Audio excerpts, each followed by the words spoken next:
સુરતમાં દબાણોને લઈ કોર્પોરેટર કાવ્યા પટેલે પાલિકા કમિશનરને પત્ર લખ્યો છે અને જણાવ્યું હતું કે વરાછા રોડ પર ધારુકા કોલેજથી ચીકુવાડી સુધી ગેરકાયદેસર ફ્રૂટ અને શાકભાજીની લારીઓના વધતા દબાણને લઈને નારાજગી વ્યક્ત કરી છે. કાવ્યા પટેલે જણાવ્યું હતું કે માત્ર વરાછા જ નહીં પરંતુ સુરતના અનેક વિસ્તારોમાં દબાણની સમસ્યા દિવસેને દિવસે ગંભીર બની રહી છે.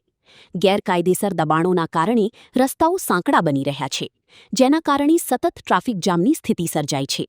એટલું જ નહીં, એમ્બ્યુલન્સ અને ફાયર બ્રિગેડ જેવા ઇમરજન્સી વાહનોની અવરજવરમાં પણ ગંભીર અવરોધ ઊભો થઈ રહ્યો છે.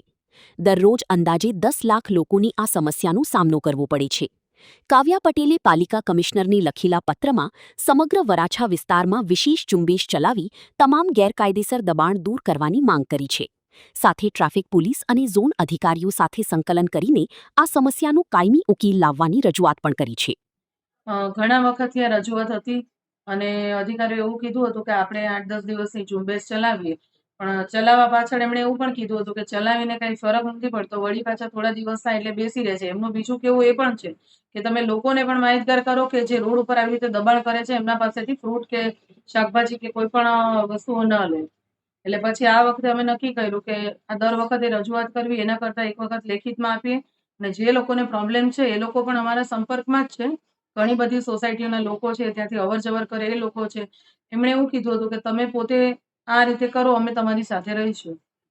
બેન, કોને પત્ર લખ્યો છે? શું ઉલ્લેખ છે પત્રમાં? મ્યુનિસિપલ કમિશનરને લખ્યો છે અને પોલીસ કમિશનરશ્રીને લખ્યો છે. શું ઉલ્લેખ કર્યો છે પત્રમાં? લખ્યું છે કે જે પણ અધિકારીઓ આ રીતે કદાચ આ લોકોની સાથે ઇન્વોલ્વ હોય હપ્તા લેવામાં, તો એ લોકો ઉપર પણ સખત કાર્યવાહી કરવામાં આવે.